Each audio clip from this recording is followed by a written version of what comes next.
BMG კომპანია აიპლუსის წინააღმდეგ 2016 წელს ფინანსთა სამინისტროს საგამოძიებო სამსახურის ბრალდებების საფუძველზე დაწყებული გამოძიება დასრულდა. კომპანიას მეორადი ტელეფონების რეალიზაციაში ადანაშაულებდნენ, რა გზა გაიარა აიპლიუსმა ამ 2 წლის განმავლობაში. მოდით სიუჟეტი ვნახოთ. ფინანსთა სამინისტროს საგამოძიებო სამსახურმა ეჭვია აიპლიუსის მაღაზიაში მეორადი აიფონების გაყიდვის შესახებ არ დაადასტურა. სახელმწიფო ორგანომ აიპლიუსის მიერ სამართლებრივი დარღვევის ფაქტი ვერ გამოავლინა და აღძრული სისხლის სამართლის საქმე დახურა. სახელმწიფო ორგანო 2016 წლის ივნისში აიპლიუსის ფილიალებში შევიდა. მაღაზიების მუშაობა შეაჩერა და გასაყიდი აიფონები ექსპერტიზაზე შესამოწმებლად ამოიღო. იმის გათვალისწინებით, რომ სასამართლოს კომპანიის ბრალეულობა არ ჰქონდა დამტკიცებული, საგამოძიებო სამსახური მაინც აცხადებდა, რომ აიპლიუსი მეორად აიფონებს ყიდდა. გამოძიება გვაქვს დაწყებული შპს აიპლიუსის და შპს Apple-ის მიმართ. ჩვენ ჩავატარეთ რიგი საგამოძიებო მოქმედებები, მათ შორის განვახორციელეთ საკონტროლო შესყიდვები და ექსპერტიზის დასკვნის შედეგად ეს ტელეფონები, რომლებიც რეალურად იყიდებოდა როგორც ახალი ტელეფონები, ქარხნულად ახალი არ იყო და იყო ექსპლუატაციაში ნამყოფი. ამ ფაქტს საგანგებო განცხადებით მალევე აიპლიუსის ადმინისტრაციაც გამოეხმაურა, სადაც აღნიშნული იყო, რომ სახელმწიფო ორგანოს ეს ქმედება კომპანიის იმიჯს ზიანს აყენებდა, რაც თავის მხრივ უარყოფითად ისახებოდა კომპანიის ფინანსურ მდგომარეობაზე. დღეს, როდესაც ქვეყანას ასე ძალიან სჭირდება ბიზნესის განვითარება, სახელმწიფო ნაცვლად იმისა, რომ ხელს უწყობდეს მას წინსვლაში არასერიოზული ნაბიჯებით, ნაადრევი დასკვნების გაკეთებით, კომპანიისთვის იმიჯის შელახვით ახდენს მის დისკრედიტაციას, რაც ვერ იქნება პოზიტიური სიგნალი ვერც ერთი ინვესტორისთვის. ფინანსთა სამინისტრომ ასეულობით ამოღებულ აიფონებზე Apple-თან და სხვადასხვა საერთაშორისო ექსპერტებთან უშუალო კომუნიკაციით 2 წლიანი დეტალური ექსპერტიზა ჩაატარა, რამაც აჩვენა, რომ ამოღებული ტელეფონები რეალურად ახალი იყო. აღნიშნული საგამოძიებო სამსახურისვე გავრცელებული საბოლოო დასკვნითვე დასტურდება. საქართველოს პროკურატურა გაცნობებთ, რომ სისხლის სამართლის საქმეზე 2018 წლის 26 თებერვალს შეწყდა გამოძიება. დაახლოებით 2016 წლის ივნისის თვეში iPlusის მაღაზიაში მოულოდნელად შემოვიდა ფინანსთა სამინისტროს საგამოძიებო სამსახურის ჯგუფი და დაიწყო გამოძიება. კერძოდ გამოძიებას ჰქონდა პრეტენზია იმასთან დაკავშირებით, თითქოს iPlusi ყიდდა მეორად ტელეფონებს როგორც ახალს. ამასთან დაკავშირებით მოკვლევა ითვალისწინებდა რამდენიმე სახის ექსპერტიზას, მათ შორის ჩატარდა საქართველოშიც ექსპერტიზა, ექსპერტის ეროვნული ბიუროს მიერ მოხდა გამოკვლევა ტელეფონები იყო თუ არა ნამდვილად მეორადი და ასევე გადამოწყვეტა ტელეფონები Apple's საიტზე, როგორც ვიცი, იმეილ კოდებით და იქიდანაც მოხდა კონკრეტული პასუხების მიღება. გამოძიება დაახლოებით სადღაც წელიწად ნახევარზე მეტ ხანს გაგრძელდა და საბოლოოდ თებერვალში უკვე წელიწად ნახევრის მერე შეწყდა. კომპანიაში ამ ყველაფერს უშუალოდ კონკურენტებს და მათი მხრიდან აიპლიუსის წინააღმდეგ ბრძოლას უკავშირებენ. აიპლიუსის მიმართ შავი პიარის გავრცელება კომპანიაში კონკურენტი კომპანიების აიპლიუსის წინააღმდეგ განხორციელებული დაპირისპირებით ხსნიან. მინდა გითხრათ, რომ ჩვენ გავაკეთეთ ფაქტების კონსტატაცია ეროვნული ახსულების ეროვნული ბიუროსგან, სადაც ჩანს, რომ ვალერიან ცერცოძის და მისი მეუღლე გვანცამი კუჭაძის მთელი სამეგობრო ჩართული არის ჩვენს დისკრედიტაციაში. თქვენ შეგიძლიათ შეხვიდეთ Facebook-ზე და სადაც ჩაწერთ, აი ხან Apple-ის მოხმარების საზოგადოება გააკეთეს გვერდი ეგეთი, თითქოს Apple-ის მოხმარების საზოგადოება ამ დროს დილიდან საღამომდე მითის ჩვენი ანტიპიარი ამ გვერდზე და სულ მათი თანამშრომლების მხრიდან. ყველა არის ვალერიან ცერცოძის და მისი ვალერიან ცერცოძის ცოლის მეგობრები თან. უმეტესობა 90%, 99%. მათი მეგობრები არიან. ჩვენ ფაქტების კონსტატაცია გავაკეთეთ და ჩანს რა კომენტარებს წერენ. აი iPhone Plus-ში ვიყიდე ტელეფონი განიფუჭდა, iPhone Plus-ში ვიყიდე განიფუჭდა, ყველა აი ტექნიკის მის მართველი მენეჯერი ვინც არის განსამი კუჭაძე ვალერიან ცერცოძის ცოლი, ყველა ამის მეგობარი ჩვენთან უყიდია ყველას ტელეფონი გუშინ იყიდეს გაუხსნა გუშინ იყიდეს გაუხსნა თუმცა აი ეს რაღაცებს წერენ სულ ჩვენზე. აიპლიუსის გენერალური მენეჯერის განცხადებით კომპანია მილიონზე მეტ მომხმარებელს მოემსახურა. შესაბამისად კომპანიაზე მეტად ის მომხმარებლები დაზარალდნენ, რომლებმაც აიპლიუსზე უარი თქვეს და სხვა კომპანიის მომხმარებლები გახდნენ. აიპლიუსის წინააღმდეგ ხელოვნურად აგორებული კამპანიის გამო. მომხმარებლების მინდა თქვა ფაქტი, რომ ჩვენ ამ წლების განმავლობაში მომსახუროთ მილიონზე მეტ მომხმარებელს. ეს იყო ერთ-ერთი მნიშვნელოვანი ფაქტორი იმისა, რომ კომპანია ამ შემთხვევაში არ გაკოტრდა, რადგან სერიოზული წინააღმდეგობა მიმდინარეობდა ჩვენს წინააღმდეგ, რომ ჩვენ ყიდით მეორად აიფონებს. თუმცა მომხმარებლებმა საკუთარ თავზე გამოსცადეს ის რომ ნამდვილად ორიგინალი iPhone-ები არის ჩვენთან და მეორადი iPhone-ები ჩვენ არასოდეს გაგვიყიდია. ხოლო იმ მომხმარებლებს, რომლებიც ჩვენთან არ შეუძენიათ იმის გამო, რომ შეეშინდათ მათ კონკრეტულად, რომ ჩვენთან შეიძლება და ყოფილიყო მეორადი iPhone-ები, მოუწიათ უფრო ძვირი ფასების გადახდა, იმიტომ რომ მოუწიათ სხვა მაღაზიებში მისვლა. მე ვეტყვი ჩვენს მომხმარებლებს და საზოგადოებას, რომ დიახ, მეგობრებო, სახელმწიფომ ამ შემთხვევაში ღია თქვა, რომ ჩვენთან მეორადი iPhone-ები არ იყიდება. კომპანია აიპლიუსი ქართულ ბაზარზე 2009 წლიდან ოპერირებს და მომხმარებლებს Apple-ის პროდუქციას თავაზობს. მე არ მაქვს არანაირი მიმართება, მიუხედავად ბიზნეს გადაცემის ფორმატისა და მიუხედავად ბევრი кейსისა, რომელზეც ადრე ვსაუბრობდი, ფინანსთა სამინისტროს საგამოძიებო სამსახური და მათ ძალიან მნიშვნელოვნად გამოავლინეს თავი იგივე ხაიში და ჭუბერში მიმდინარე ამბებთან დაკავშირებით, რომელიც ხეთრის არასწორ გამოყენებას უკავშირდებოდა. შესაბამისად, ლევან გამყრელიძის უწყების ეს დასკვნა iPlus-თან დაკავშირებით ჩვენი მხრიდან ყოველ შემთხვევაში კითხვებს დამატებით არ წარმოშობს, მაგრამ ჩვენ დაგვჭა გარკვეული კითხვები თავად კომპანია iPlus-თან და სწორედ ამიტომ მოვიწვიეთ, მიუხედავად იმისა, რომ მათი ნაწილი უკვე იყო სიუჟეტში, გოგა თირქია, იგი iPlus-ის გენერალური მენეჯერია და არის ჩვენთან ერთად გოგა დილამშვიდობის და ასევე მიესალმები გიორგი ჩიხრაძეს, რომელიც iPlus-ის მენეჯერია გიორგი დილამშვიდობის. მოდი ესე ვთქვათ, რაღაცა პროცესი დასრულდა, მაგრამ რა ტიპის დოკუმენტალური იურიდიული მასალა მიიღო iPlus-მა ამ ეტაპზე? ფინანსთა სამინისტროს საგამოძიებო სამსახური არის ერთ-ერთი ყველაზე მაღალი ინსტანცია, რაც შეიძლება იყოს, თუმცა მას ზემოთ არის კიდევ გენერალური პროკურატურა, მაგრამ ამ ეტაპზე მაინტერესებს რითი ამოიწურა ფინანსთა სამინისტროს საგამოძიებო სამსახურისგან. გოგისა.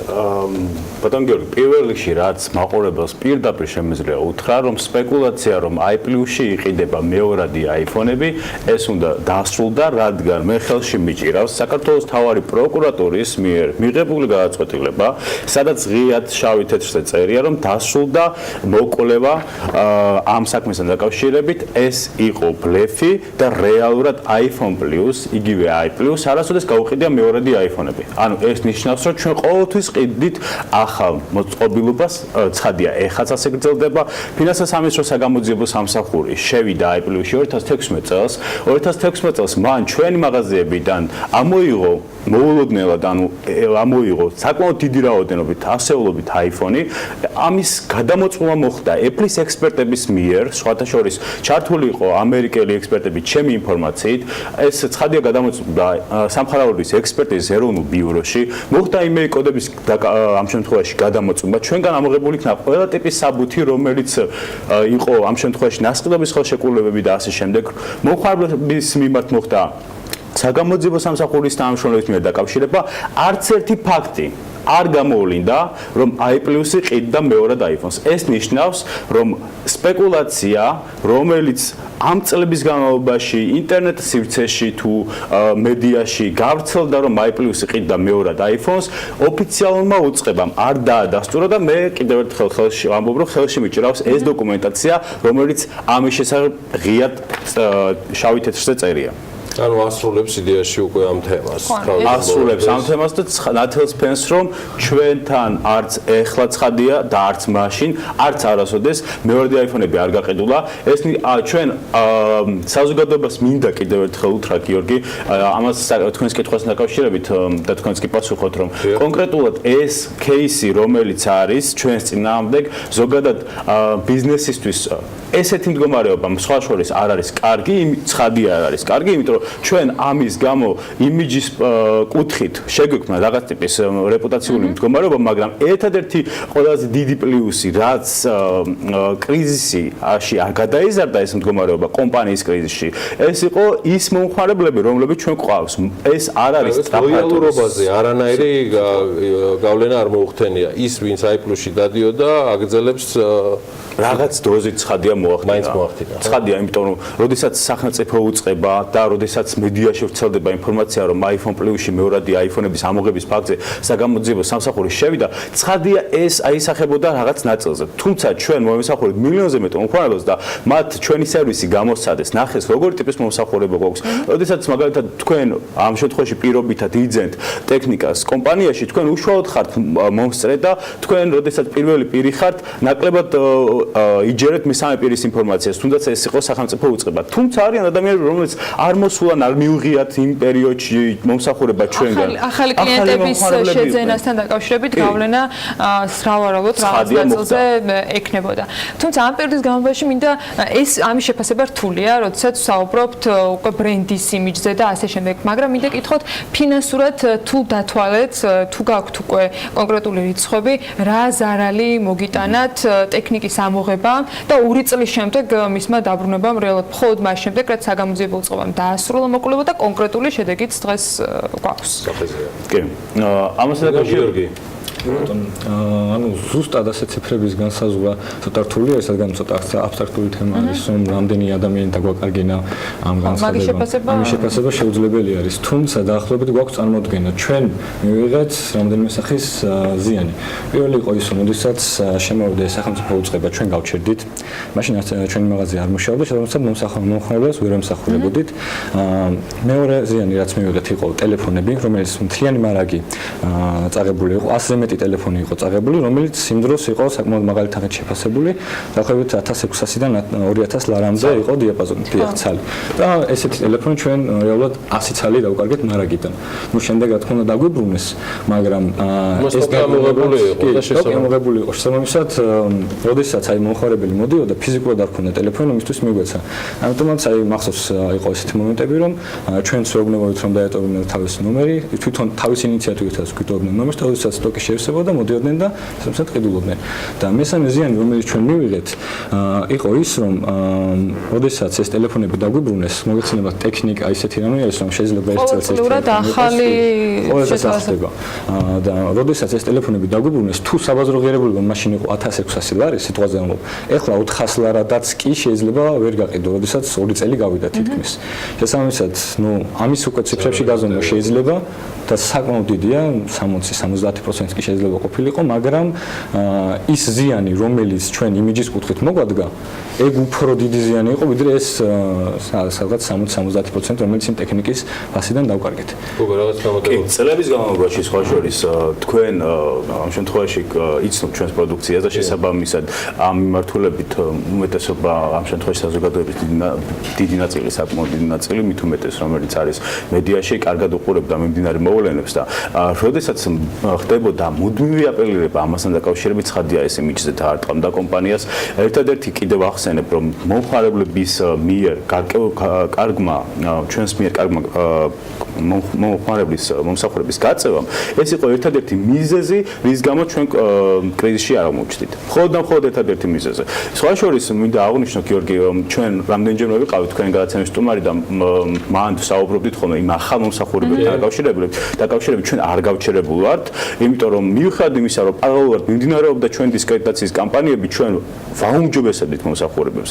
მივდიოდით წინ, იმიტომ რომ ეს იყო ერთადერთი გადარჩენის გზა კომპანიის. დაიყვანა მინიმუმამდე ის ზარალი, მათ შორისაც გიორგი საუბრობდა, რომელიც ფაქტია, რომ არის მაინც თანხაში გამოხატული და მონეტიზებული რა. და მთავარია დღეს უკვე გვაქვს კონკრეტული დოკუმენტი, კონკრეტული დასკვნა. Apple-ი მარტივი გზავნილია DMG-სგან, ამ შემთხვევაში უკვე ავიღებ ჩვენ თავზე, იმიტომ რომ ყველანაირი დოკუმენტები iPlus-ის წარმომადგენლებმა გვაჩვენეს და აქ არის წარმოდგენილი. წეგან გოგამ პირდაპირ გაჩვენათ მთავარი პროკურატურის გზავნილი, მიღმა იმისა, რომ სიუჟეტში იყო ასახული ფინანსთა სამინისტროს საგამოძიებო სამსახურის გადაწყვეტილება, მიღმა იმისა, რომ სტოკი დაბრუნდა, არის მარტივი გადაწყვეტილება.